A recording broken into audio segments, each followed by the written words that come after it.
Home Remedies presents 3 superfoods that prevent hair loss. Are you having a bad hair fall and nothing seems working?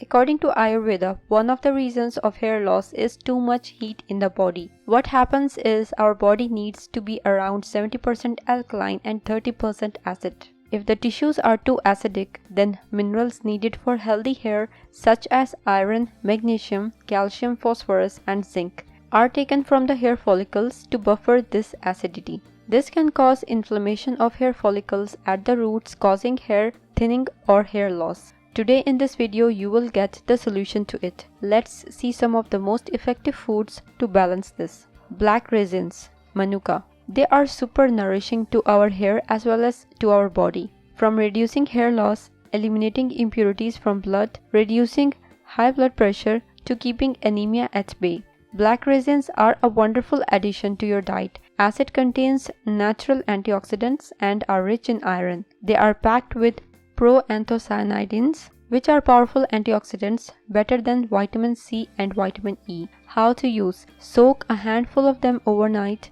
and have them every morning for more benefits. Dates. Good hair days are just a few dates away too. Dates can give you results for stronger hair in a short time.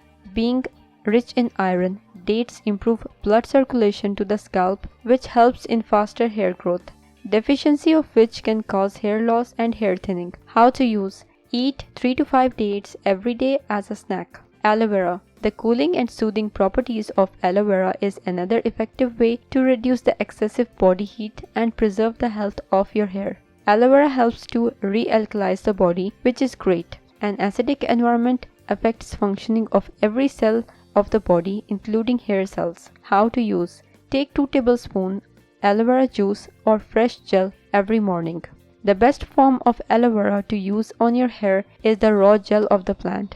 Rubbing aloe vera into your scalp and hair and letting it penetrate your hair follicles could condition and improve damaged, dry hair. After letting it sit for an hour, rinse the gel off with a mild shampoo. Note: it's best to use fresh aloe vera gel directly from the leaf. If you liked the video, hit that like button to give it more value and share it on your social networks to let others benefit from it too. Thanks for watching. Goodbye.